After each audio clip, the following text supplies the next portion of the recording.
Hello students, we are study the chapter 3 that is human reproduction, and we already discussed most of the topic of this chapter. In this video we will discuss the topic uh, pregnancy and embryonic development.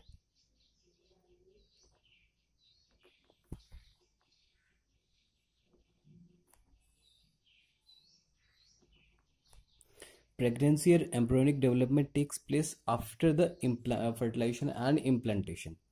Okay तो उसमें start करते हैं कि what are the changes leads during the pregnancy और after the implantation. Changes after implantation and during pregnancy.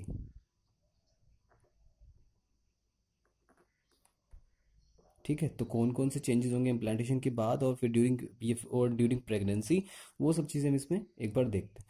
ठीक है, तो सबसे फर्स्ट तो क्या जो अपने प्रीवियस वीडियो में भी हमने इम्प्लांटेशन में पढ़ा था हमने कि जो एम्ब्रियो के सराउंडिंग जो भी जो सेल्स होंगी, सॉरी ब्लास्टोसिस्ट के सराउंडिंग जो सेल्स होंगी जिनको कि हम ट्रोफोब्लास्ट कह रहे हैं, वो बेसिकली क्या करेंगे, फिंगर लाइक प्रोजेक्शन बना लेंगी और कोरियोनिक विलाई में डेवलप हो जाएंगी. ठीक है, और वो क्या करेंगे, कोरियोनिक विलाई जो यूट्रस की जो यूट्राइन जो लेयर है, मसल्स हैं, यूट्राइन टिश्यू है, उनसे न्यूट्रिशन को एब्जॉर्ब करेगी. ठीक है, तो एक डायग्राम की हेल्प से थोड़ा सा एक बार समझते हैं. तो ये एक डायग्राम ऑलरेडी मैंने ड्रॉ कर लिया यहाँ पे. ठीक है, यूट्रस का, और यूट्रस में कौन कौन से स्ट्रक्चर आपको नजर आएंगे. तो एक तो सबसे फर्स्ट जो ब्लास्टोसिस्ट होगा, उसके सराउंडिंग जो सेल्स होंगी ये होंगी कौन सी, ट्रोफोब्लास्ट सेल्स. तो ये बेसिकली क्या करेंगे, इनके फिंगर लाइक प्रोजेक्शंस में से अराइज होंगे और वो यूट्रस के जो यूट्राइन जो मसल्स हैं उनके साथ स्ट्रक्चर बना लेंगे. तो उसमें से जो एक कंबाइंड स्ट्रक्चर बना लेंगे. इस कंबाइंड स्ट्रक्चर को हम क्या कहते हैं, प्लेसेंटा हम इसको कहते हैं. तो इस प्लेसेंटा जो प्लेसेंटा के जो प्लेसेंटा की जो टिश्यू है जो यूट्राइन मसल्स के साथ कनेक्टेड रहते हैं, उसको हम कह रहे हैं प्लेसेंटल विलाई, उसको कह रहे हैं. इस प्लेसेंटा के थ्रू ही ये यूट्रस से, ये फिर यूट्राइन मसल्स से जितना भी न्यूट्रिटिव सब्सटेंस है वो एब्जॉर्ब करता रहता है. प्लस इस प्लेसेंटा के थ्रू ही जो जितने भी सब्सटेंस है उनका ट्रांसपोर्टेशन होता है. मीन्स चाहे गैसेज हो, ठीक है, या फिर एक्सक्रीटेड सब्सटेंस है, उनका भी ट्रांसपोर्टेशन वो इस एम्ब्रियो प्लेसेंटा के थ्रू ही करता है. बीच में ये सारी की सारी जो कैविटी है यूट्रस की, इसको कैविटी ऑफ यूट्रस कह रहे हैं, जहाँ पर कि एम्ब्रियो का डेवलपमेंट, फिटस का डेवलपमेंट हो रहा है, एम्ब्रियो फिटस, ठीक है, का डेवलपमेंट हो रहा है. जब ऑर्गन बन जाते हैं तो एम्ब्रियो को हम फिटस कहते हैं. ठीक है, अच्छा, और ये वाला जो ये है जो कंबाइंड स्ट्रक्चर बना है ट्रोफोब्लास्ट और प्लस यूट्राइन मसल्स का, उसको अम्बिलिकल कॉर्ड कह रहे हैं. सेंटर में एम्ब्रियो है, ये सब कोरियोनिक विलाई है. और यहाँ एक जो यूट्रस की जो ओपनिंग का जो पॉइंट है, जो सर्विक्स जो जहाँ पे है, तो यहाँ पर एक म्यूकस सब्सटेंस होगा जो कि बेसिकली क्या करेगा, इस यहाँ पर जब तक एम्ब्रियो का डेवलपमेंट कंप्लीट नहीं हो जाता है, तब तक इस यूट्रस के सराउंडिंग यूट्राइन जो फ्लूइड भरा हुआ है, यूट्राइन फ्लूइड जो भरा हुआ है, उसको बाहर आने से रोकता है, प्रिवेंट करता है. ठीक है, तो उसको कहते हैं ये प्लग की तरह वर्क करता है, तो प्लग ऑफ म्यूकस. ओके, तो ये सेंटर में एम्ब्रियो. चलिए, तो ये सिंपल सा स्ट्रक्चर है. तो इसमें एक बार हम लिख लेते हैं तो कौन कौन सी चीज़ें इसमें. तो फिंगर लाइक प्रोजेक्शंस जो कि ट्रोफोब्लास्ट से अराइज हो रही है, finger like projection arise from trophoblast. ठीक है, और वो उनको क्या कह रहे हैं, कोरियोनिक विलाई. ये बहुत इंपॉर्टेंट है. और ये chorionic villi plus uterine tissue, chorionic villi plus uterine tissue. ये कंबाइंड स्ट्रक्चर क्या बना देते हैं, उसको क्या करें, प्लेसेंटा। ठीक है, तो प्लेसेंटा बहुत इंपॉर्टेंट। बेसिकली प्लेसेंटा का फंक्शन क्या है, प्लेसेंटा ये करती है supply nutrition and oxygen and it also transport excretory product like CO2, या फिर जो भी एक्सक्रीशन के बाद जितने भी जो भी सब्सटेंस बनते हैं वो सब इसी के अम्बिलिकल कॉर्ड के और प्लेसेंटा के थ्रू ही ट्रांसपोर्ट होते हैं। ठीक है, चलिए अब इसके बाद प्लेसेंटा का एक और फंक्शन है, ये तो एक फंक्शन ये हुआ फर्स्ट। सेकंड एक इंपॉर्टेंट फंक्शन क्या है कि placenta also act as a endocrine gland, work as a endocrine gland. Endocrine gland है तो फिर ये इट सीक्रेट सम एंजाइम, वो sorry hormones, and it secrete hormones like HCG means human chorionic gonadotropin, human chorionic gonadotropin. तो ये basically क्या करते हैं, ये जो एम्ब्रियो है वो उसके सेक्स को डिसाइड करते हैं, गोनेडोट्रोपिन हार्मोन्स। ठीक है, एक और हार्मोन्स इस यहाँ से सीक्रेट होता है HPL। ठीक है, मीन्स ह्यूमन प्लेसेंटल लैक्टोजन। ये हार्मोन जो है लैक्टोजन हार्मोन, बेसिकली ये मिल्क से रिलेटेड है। मीन्स ये क्या करता है, जो मैमरी ग्लैंड है उनको स्टिमुलेट करता है कि मिल्क प्रोडक्शन के लिए। प्लस ये कुछ estrogen and progesterone hormone, progesterone on and जो कि फाइनली ओवरी से सीक्रेट होते हैं। ठीक है, उनको भी ये प्रोड्यूस करता है। ठीक है, और एक और इम्पॉर्टेंट हार्मोन है वो भी यहाँ से रिलीज होता है, दैट इज रिलैक्सिन। ये हार्मोन बेसिकली पार्चुरेशन के टाइम पे या फिर मींस जो बेबी की जो डिलीवरी होती है उस वक्त ये इसकी ज़रूरत पड़ती है। ठीक है, तो इसके बाद नेक्स्ट तो यहाँ तक इतने सब कुछ हो गए। और भी कुछ हार्मोन्स भी सीक्रेट होते हैं, जैसे कि थायरॉक्सिन हार्मोन होता है। थायरॉक्सिन हार्मोन्स के सीक्रेट होने से जो बेसिकली वो थायराइड से सीक्रेट होता है, लेकिन कुछ ये प्लेसेंटा इस तरह के हार्मोन भी सीक्रेट होते हैं थायरॉक्सिन हार्मोन से, जो ग्लूकोज की जो कंजम्पशन है वो इंक्रीज हो जाएगी। ठीक है, जो कि बहुत नेसेसरी है। चलिए अब इसके बाद यहाँ तक तो प्रेगनेंसी में ये सब चेंजेस है। और प्लस और क्या चेंजेस होंगे, जो ब्लास्टो ये एम्ब्रियो से पहले स्टेज जो है जब ये ब्लास्टोसिस्ट वाली कंडीशन में होता है, तो ब्लास्टोसिस्ट वाली कंडीशन में इसमें 3 सेल्स की अलग अलग जर्म लेयर बन जाती हैं। ठीक है, 3 जर्म लेयर्स बन जाती हैं। तो वो 3 जर्म लेयर उनको क्या कहते हैं, इनर सेल मास। बेसिकली जो ब्लास्टोसिस्ट का है, inner cell mass of blastocyst वो क्या डिफ्रेंशिएट हो जाता है 3 जर्म लेयर्स में। और जर्म लेयर कौन कौन सी है, फर्स्ट है इसमें एक्टोडर्म।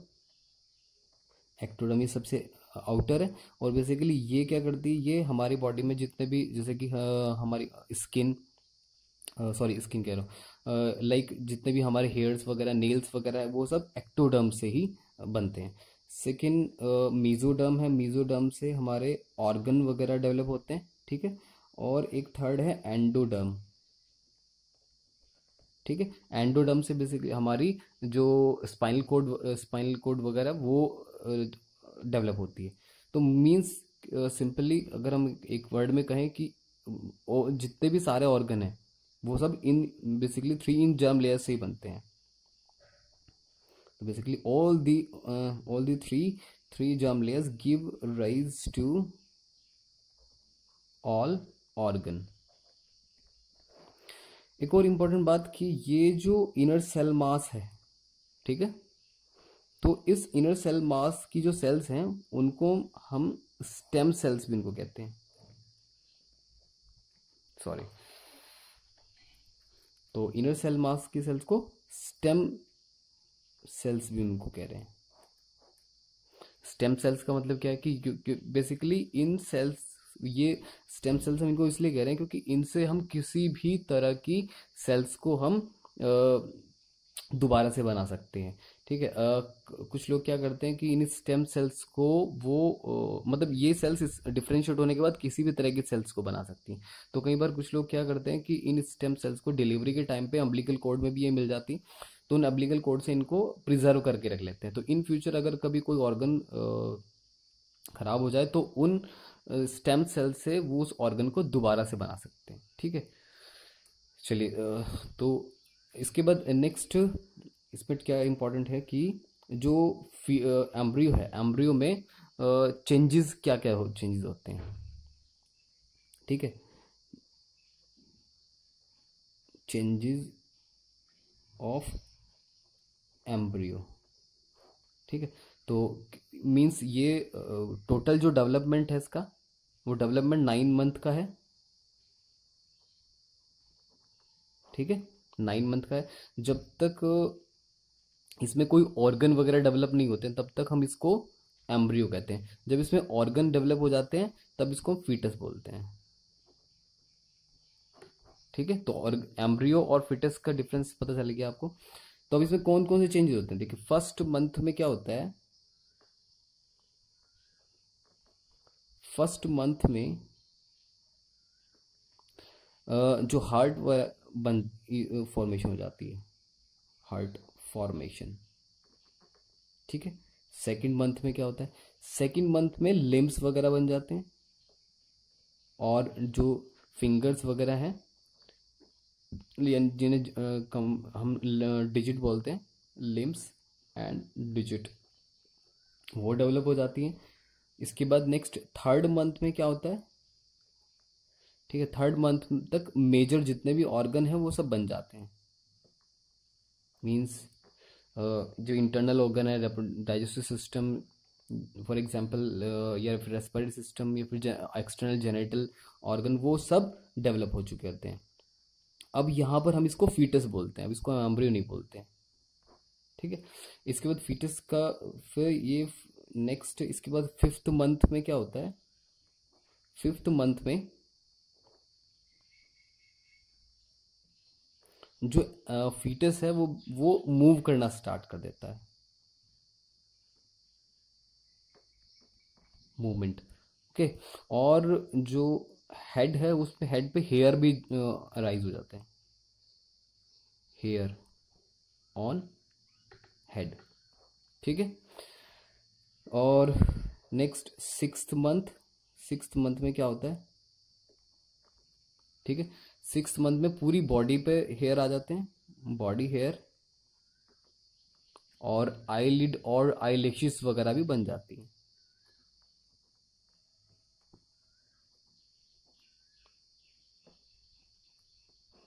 ठीक है। तो ये इस तरह के सारे चेंजेस हो जाते हैं इस तरह से। इसके बाद फिर नेक्स्ट, इसके बाद मतलब मीन्स यहाँ तक सब कुछ हो चुका होता है। इसके बाद इन सब जितने भी ऑर्गन है इनका डेवलपमेंट ही होता है, मीन्स के साइज फीटस का इंक्रीज होना शुरू हो जाता है, ठीक है। चलिए, अब इसके बाद तो इसमें हमने ये सब काफ़ी चीज़ें पढ़ ली। अब इसमें एक नेक्स्ट एक और टॉपिक है, पार्चुरेशन एंड लैक्टेशन। ओके, अब ये लास्ट टॉपिक रह गया चैप्टर थर्ड का, पार्चुरेशन एंड लैक्टेशन। तो पार्चुरेशन बेसिकली क्या होता है, तो बेसिकली फीटस के डेवलपमेंट कंप्लीट होने के बाद, ठीक है, तो कंप्लीट होने के बाद it will came out from the uterus, that process is called parturition. तो फीटस के डेवलपमेंट के कंप्लीट होने के बाद उसके यूट्रस से बाहर आने को हम पार्चुरेशन कहते हैं। So it is the process of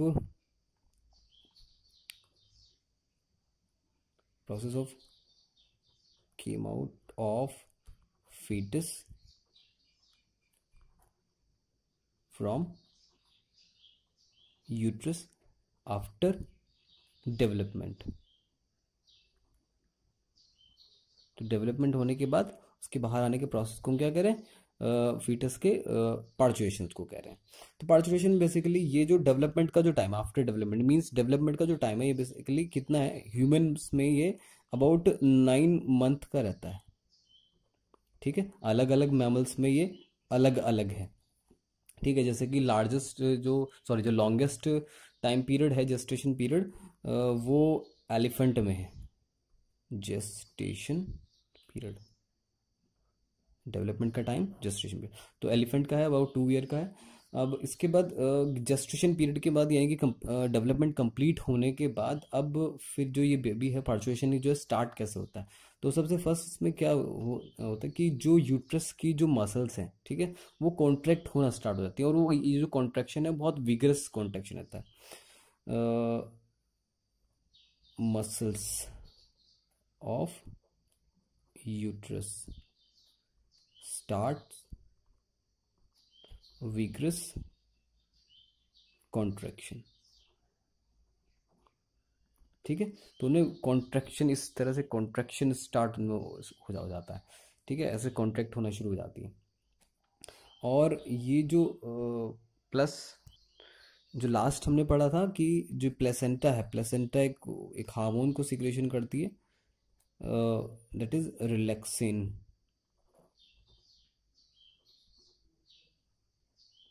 तो ये बेसिकली जो रिलैक्सिन है ये क्या जो यूट्राइन की जो मसल्स हैं वो सर्विक्स वाले एरिया को थोड़ा सा वाइड कर देते हैं, जिससे कि इजीली जो फीटस है वो बाहर आ सके।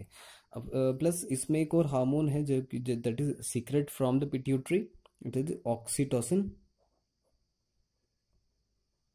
ठीक है, ये पिट्यूटरी से सीक्रेट हो रहा है। तो ये हार्मोन है, ये बेसिकली ये हार्मोन इस सारे कॉन्ट्रैक्शन को स्टार्ट करता है। तो कॉन्ट्रैक्शन को ये स्टार्ट कर देता है, ये टाइम पीरियड के बाद ही करता है, जब जेस्टेशन पीरियड पूरा हो जाता है तो ये अपने आप हार्मोन्स यहाँ से रिलैक्सेशन इसका सिक्रेशन स्टार्ट हो जाता है और ये कॉन्ट्रैक्शन को स्टार्ट कर देता है। ठीक है, इसके बाद जो कॉन्ट्रैक्ट होने के बाद जो बेबी है वो बाहर आना शुरू हो जाता है, और फाइनली बर्थ कैनाल के थ्रू वो जो यूट्रस से बाहर आ जाता है। और इस टाइम पर जो प्लेसेंटा है कुछ मैमल्स में क्या होता है कि प्लेसेंटा अपने आप ही जो है वो उसका कनेक्शन यूट्रस से अपने आप ख़त्म हो जाता है। ठीक है, लेकिन कुछ जो एनिमल्स हैं उनमें जैसे कि ह्यूमंस है एग्जांपल, तो उसकी जो प्लेसेंटा है वो उसका कनेक्शन ख़त्म नहीं होता है बेबी के बाहर आने के बाद भी, एक्सपेल होने के बाद भी। तो इसलिए जो बेबीज़ हैं उनमें ह्यूमंस में उनको उसको कट करना पड़ता है। लेकिन जैसे कि अगर दूसरे एनिमल्स आप देखेंगे, काऊ वगैरह देखेंगे, तो उनके साथ उनकी प्लेसेंटा बाहर नहीं आती है। ठीक है, चलिए, तो बेसिकली प्लेसेंटा तो यूट्रस से बेबी जो है बाहर आ जाता है, ठीक है, एक्सपेल्ड हो जाता है। तो इस प्रोसेस को ही क्या कह रहे हैं, पार्चुरेशन कह रहे हैं। तो बस ये सब चीज इतना इन इन दो हार्मोन्स की वजह से ये सारा प्रोसेस स्टार्ट हो जाता है। अच्छा, अब इसके बाद है लैक्टेशन। तो लैक्टेशन क्या होता है, तो लैक्टेशन में बेसिकली जो मेमोरी ग्लैंड है, तो है ना, मेमोरी ग्लैंड वो उनमें मिल्क का प्रोडक्शन स्टार्ट हो जाता है। तो मेमोरी